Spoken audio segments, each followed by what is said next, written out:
Hello, welcome to Miniature Realms. My name's Stuart. It's been a very long time since I last owned a copy of this, and in this video I'm going to tell you all about it and show you how I've finally painted a full set, turning this into this.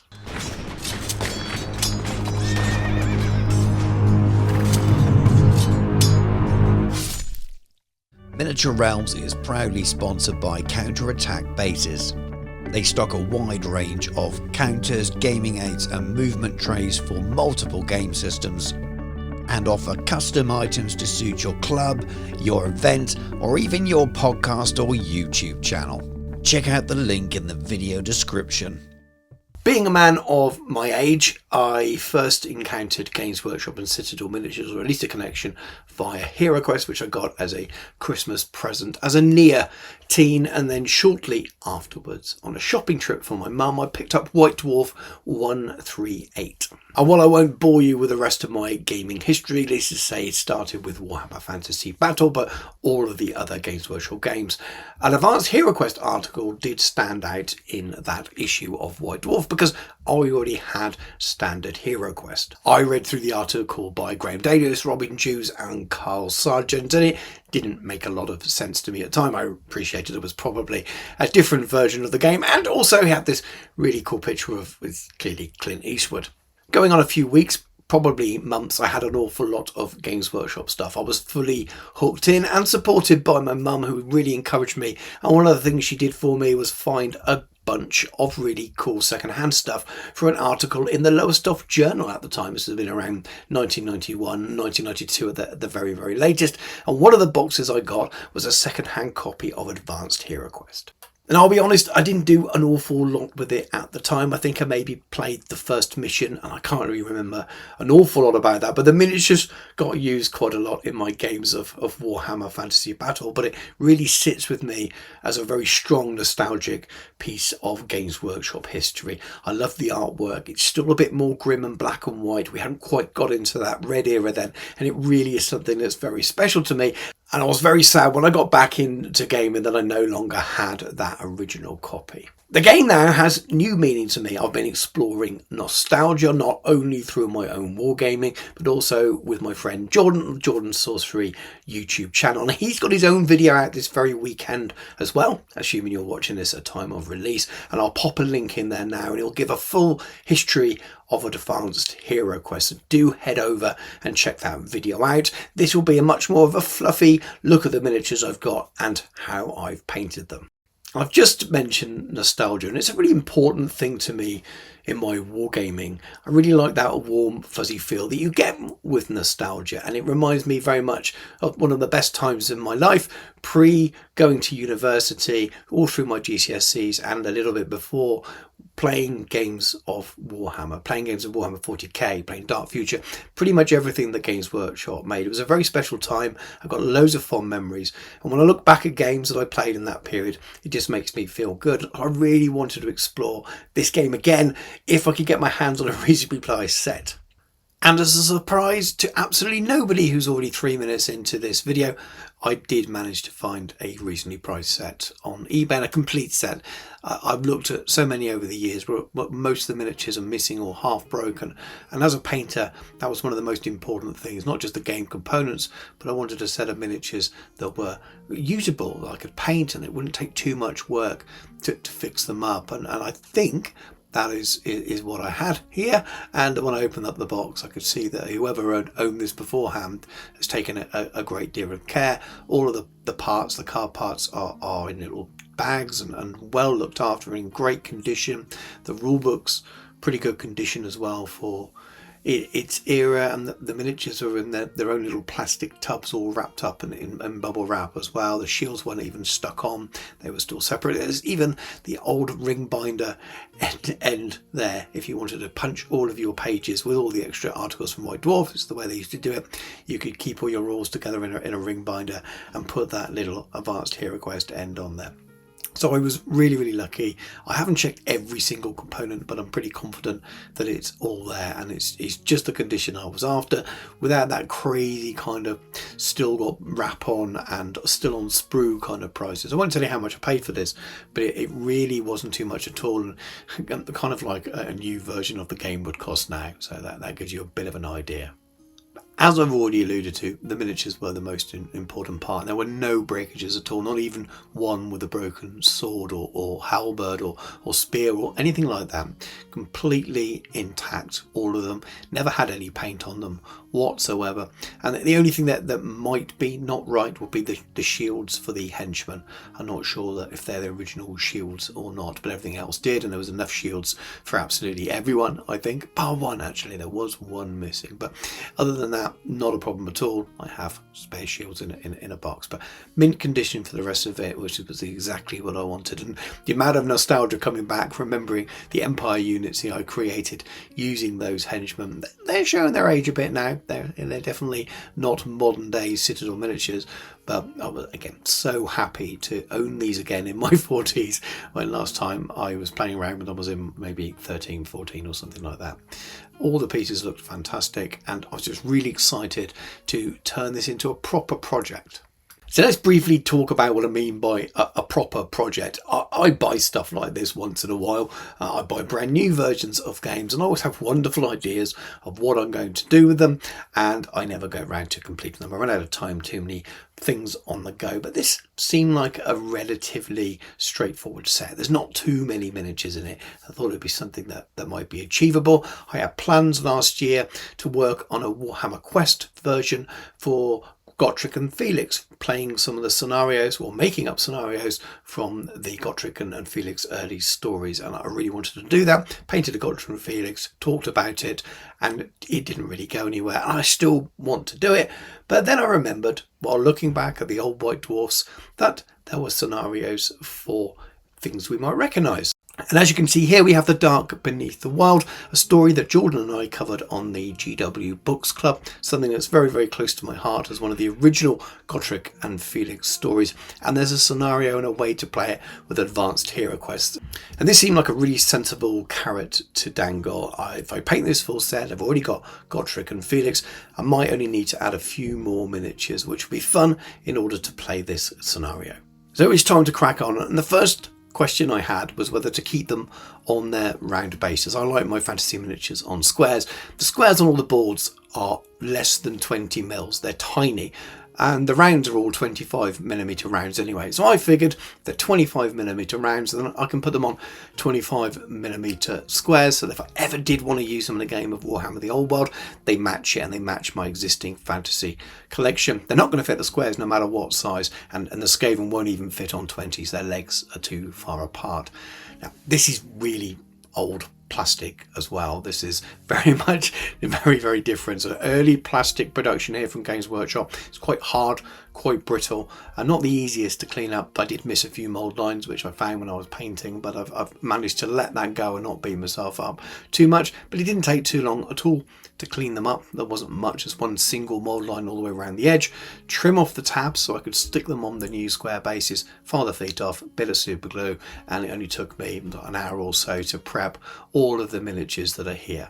Right then, enough rambling for now. Let's get to some painting, and it won't be a standard painting tutorial. There's way too much to get through, and there's different types of miniatures as well. You've got the 20 Skaven, you've got the 12 henchmen, and the 4 heroes, and they could all make different videos in themselves. So I'm going to have to whiz through it at quite a bit of speed, but let's get to it.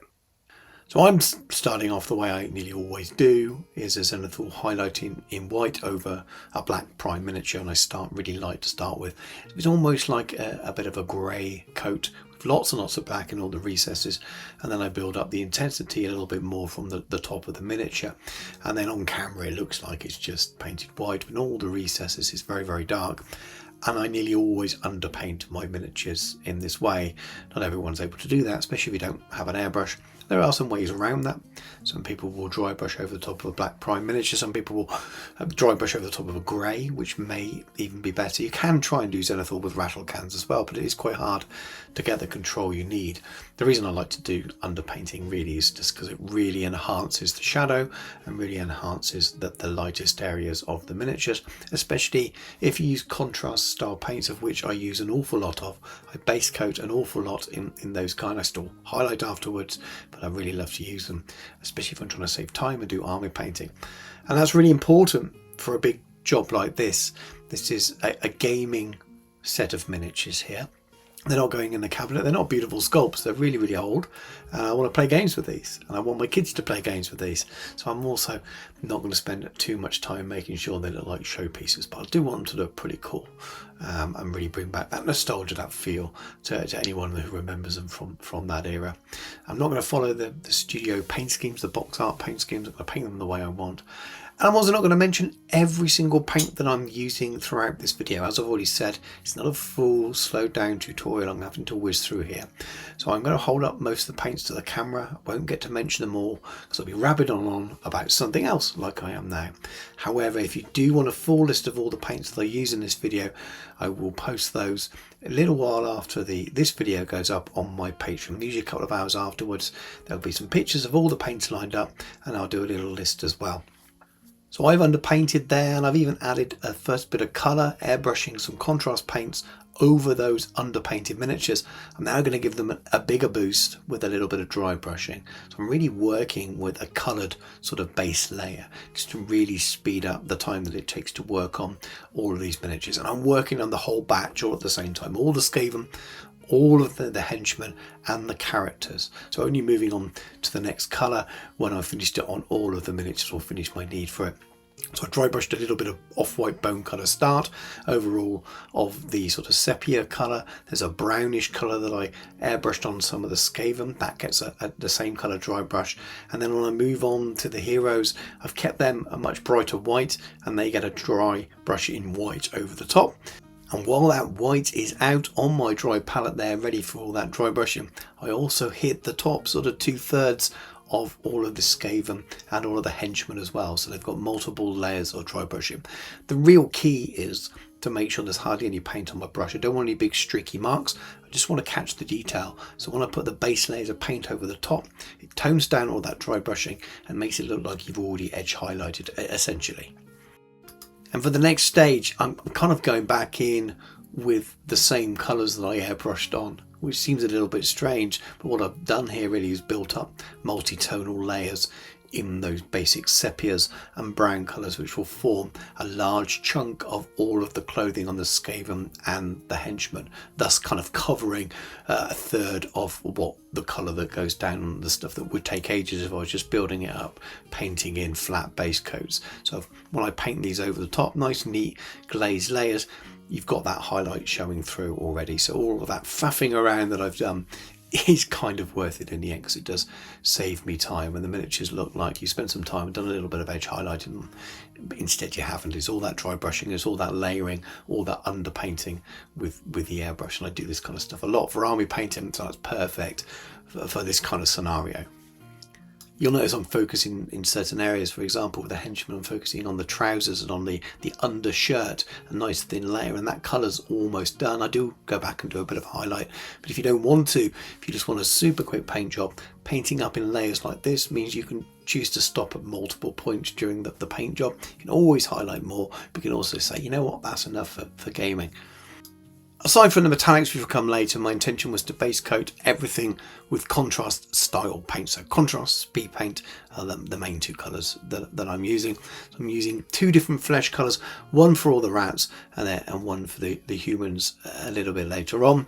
And again, because of all that underpainting, because there's a whitish sepia base tone on all the miniatures, this goes on really, really nicely, runs into all those recesses and shows the higher areas look like they've already been highlighted. So again, if you want to go one coat on this, you really could, but I am going to go back and tidy it up and do some more highlights as well. Slightly different tone when it comes to the humans, as I've already mentioned. I wanted something a little bit less pink. I really wanted to show the pink off with the tail and the feet, go for that sort of 90s comic look that you got with Warhammer back then. And there's not an awful lot of skin showing on the henchmen, just their faces really. They've even got gloves on, so there's nothing to do with their hands. And the same with the heroes, there's not a lot of skin showing at all, a little bit on their faces. So it's all very quick and all very easy to put a nice neat base layer on, and they look pretty cool already. And then for a big chunk of this project was just a whole load of browns. I got a selection, they weren't all ones that I used. I wanted to do a bit of a mix of different fur colours and decided to stay away from black. I wanted to look relatively bright. Actually, I was quite inspired by the whole feel of the box art and of the tiles.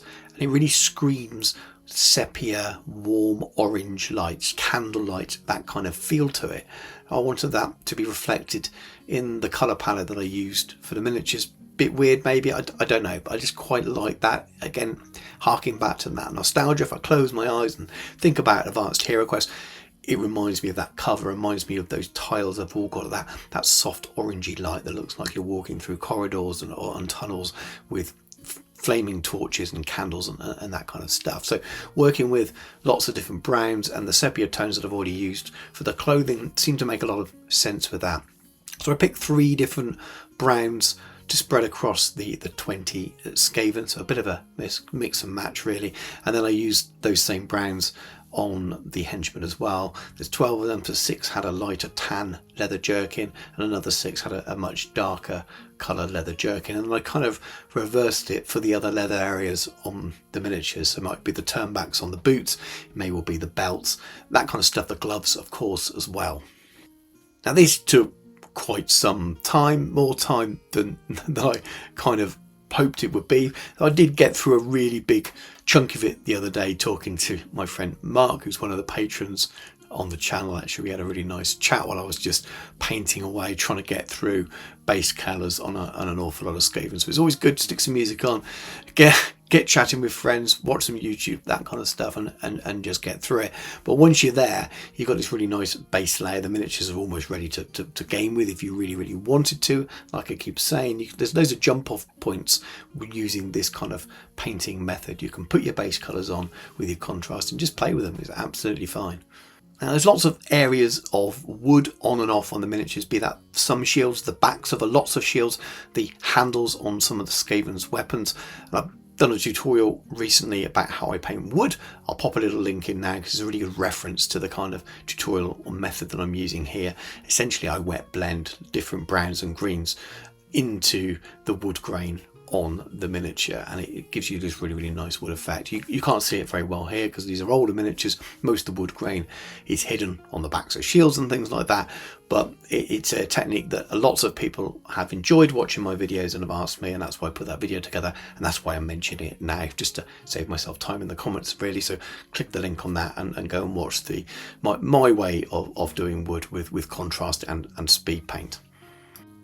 I did add a separate colour, so there's a slightly different mix to the henchman's spear and halberd shafts or hafts. Again, it doesn't make a massive amount of difference. It's just a nice method to use. It's a little bit easy, and there's no real highlighting on them afterwards if you don't want to. I really tried to keep in as many of the paints that I've used, even if it's just for small areas, just like the claws here on the Skaven's toes, because it's handy if you do want to try and follow along at home. And like I said, that list will be on Patreon. You can just pause the screen here, obviously write them down.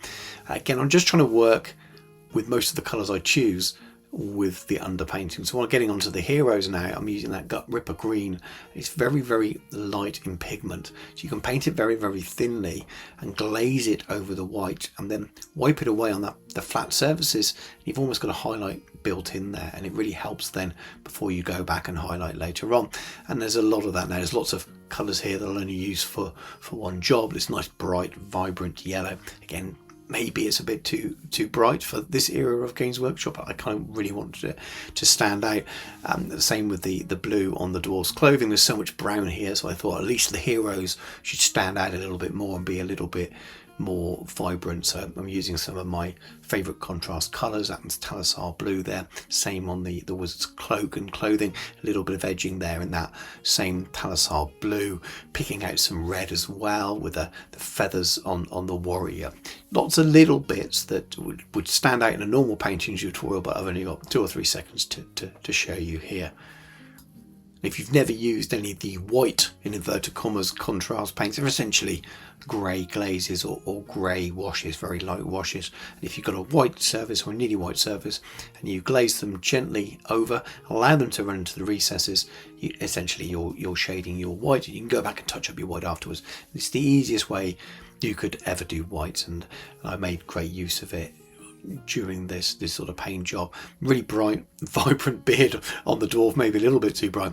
And then another colour which I'm just lightly glazing on to get this sort of celestial blue-white cloak here, and it's just a really, really nice way of achieving eye-catching effects by painting almost the recesses rather than the highlights, even though I do go back later on.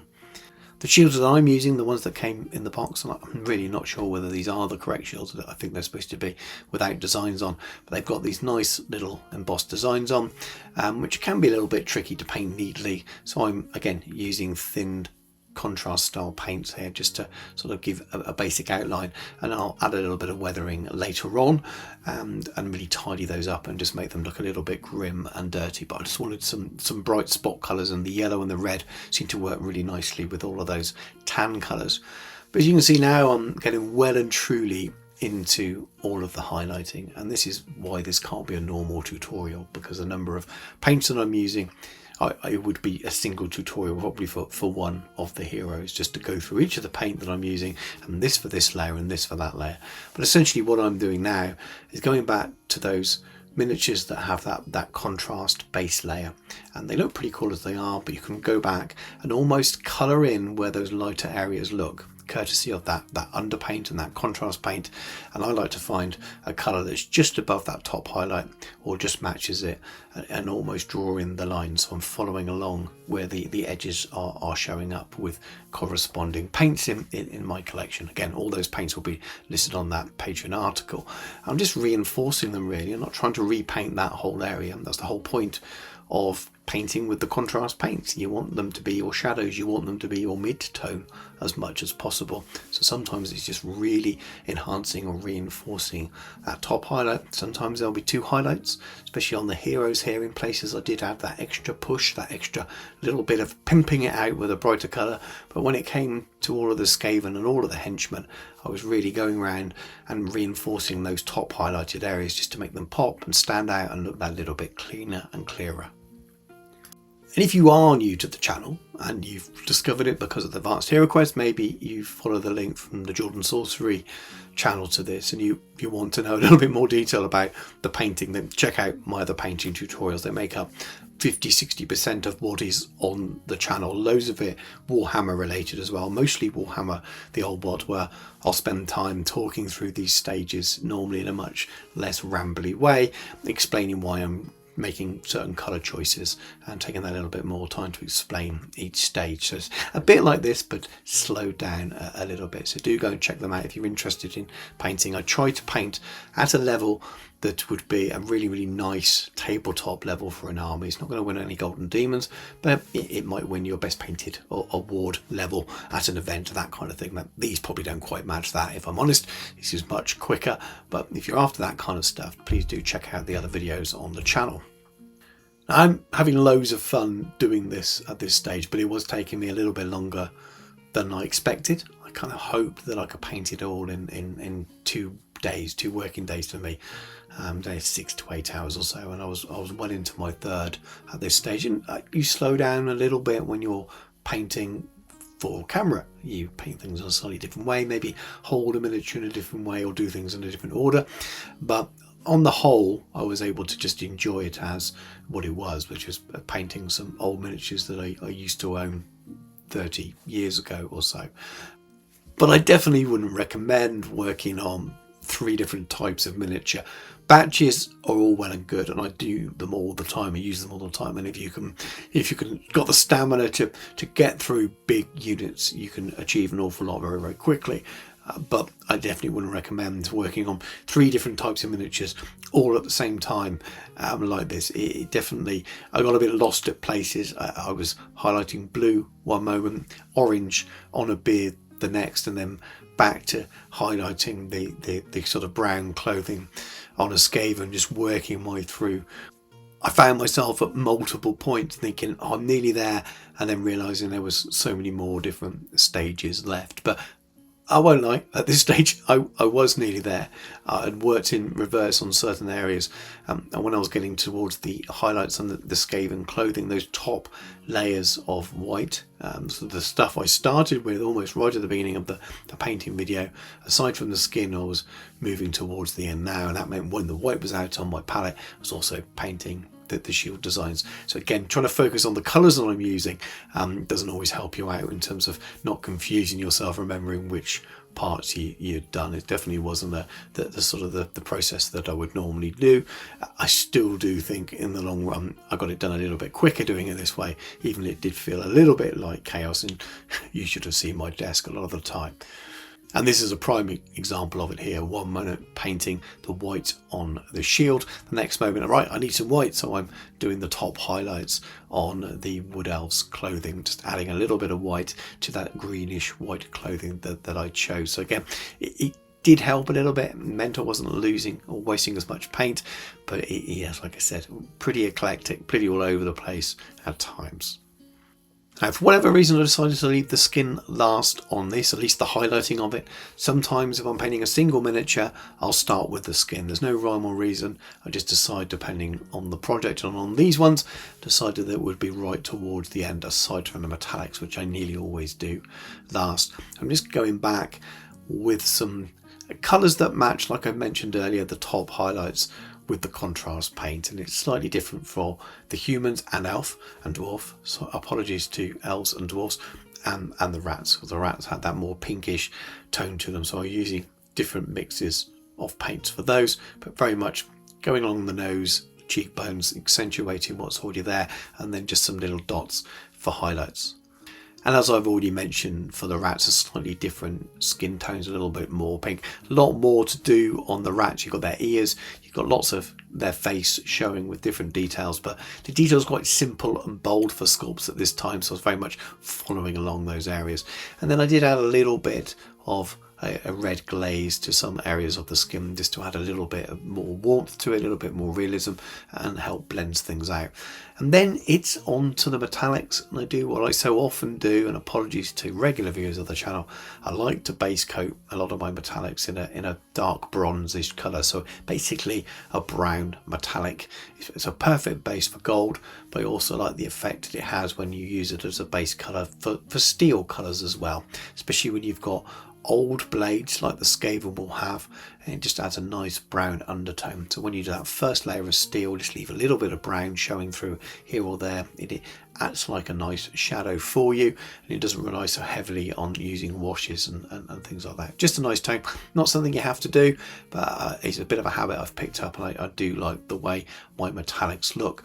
And then, as you can see now, I'm getting onto that steel stage, and I'm slowly layering up. So pretty much like what I've done on the rest of the miniature, going from dark to light, and I'm doing that with the metallics now, but the major difference here is I haven't base coated them with any contrast style paint, so I'm just working up from that brown metallic through to a mid-tone silver, all onto a brighter silver at the top highlight.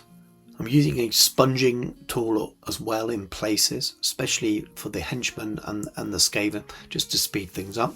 You get a really nice smooth layering effect. This is from Knott's Hobbies. There's actually a link in my video description. It's not an affiliate link. I don't get any money back from it.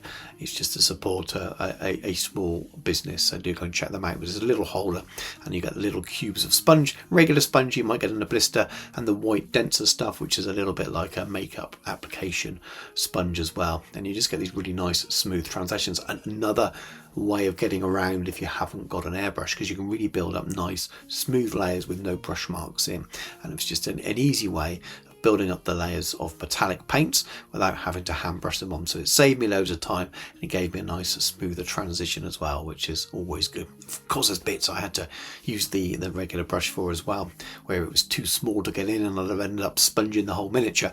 But there are areas that it really helps, and it gives you this quite nice lighting effect. A couple of the characters had some little trinkets and things. I decided to play it simple and make them gold to make them stand out from the rest of the miniatures and also the rest of the metallics, rather than making them boring plain metal. So just use a couple of golds for those, and it just breaks it up a little bit, makes them look a little bit more bling, which was perfect for those characters, even if the sculpts aren't the strongest in detail on those areas.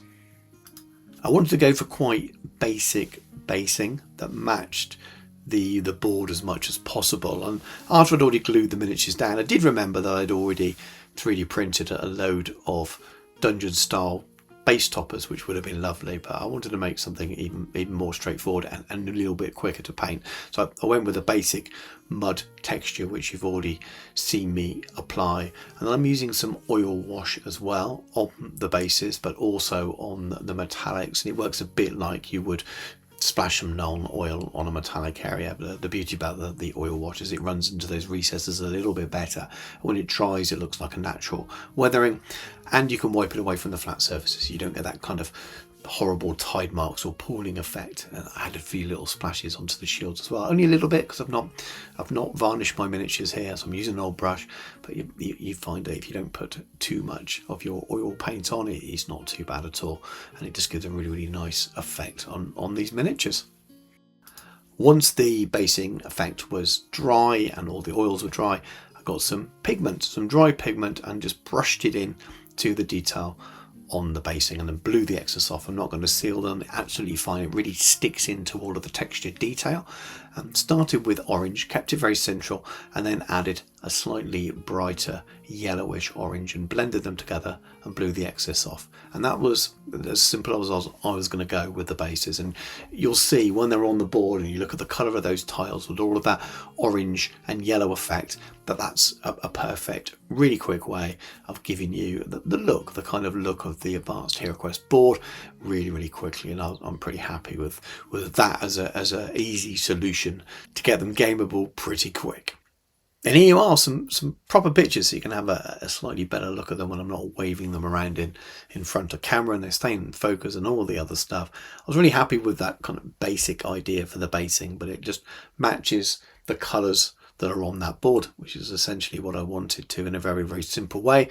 And it still looks pretty cool. They look like they're in a dusty, dirty environment, but those colours just, as I said, match the board perfectly. So I'm glad that came out all right after I forgot or decided not to use the dungeon stone tile toppers.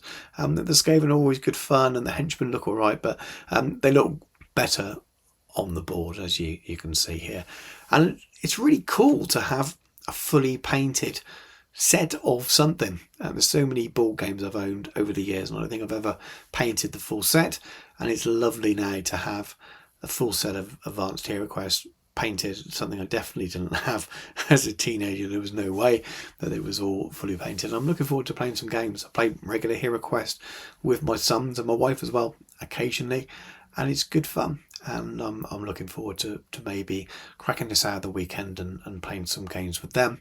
But then even more, like I mentioned at the top of the video, focusing on what more I could do with it, grabbing out and dusting off Gotrek and Felix, and looking what other miniatures I need for those scenarios, and maybe painting them up as a little project so that I can play those scenarios that are in those old white dwarfs, which are absolutely fantastic. And the Dark Beneath the World would be a really fun little mini campaign to do now that I have this painted set, and I can put a bit of time into doing some little extras, maybe extra bits of terrain, maybe building some custom boards or something in the future.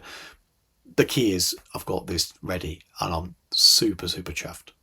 Thank you very much for watching. I hope you enjoyed that video. Definitely not a normal painting tutorial, and probably quite hard to follow. It's one of those you get an idea of what I'm doing, and that was the intention really. So apologies if you wanted something that was a little bit more precise with it. It just, like I said earlier, wouldn't really work for this video. I'd have to make multiple videos for each individual miniature, and I'll be honest with you, no one would watch it. Sadly, that's the way YouTube works. So hopefully this suffices. And if you want more detailed tutorials, as I've already mentioned, please do check out my other videos, because you'll see some of those techniques and things that I was talking about in much clearer way. And also don't forget, check out Jordan's history of advanced Heroquest. Go and click that link and watch that video now if you haven't already done so. If you have enjoyed the video and you've enjoyed listening to me ramble along, please do drop a comment below. Let me know. Give it a like. Subscribe to the channel if you haven't already done so. If you really want to support me, please head over to my Patreon. There's a link in the video description. Multiple tiers on there, including painting tuition and things as well at the top tiers. But the most basic tiers are only £1 or so, depending on your currency. And it's a really great way of supporting me, helping me make videos like this. I absolutely love doing it. And thank you to all my existing patrons for your support. I really couldn't keep doing stuff like this without all your help. Also, check out the channel sponsor, Counterattack Bases. They make loads of gaming aids, including for Warhammer, the old world, but many other Games Workshop and other brand games as well. But thank you very much for watching. Take care, and I'll catch you soon.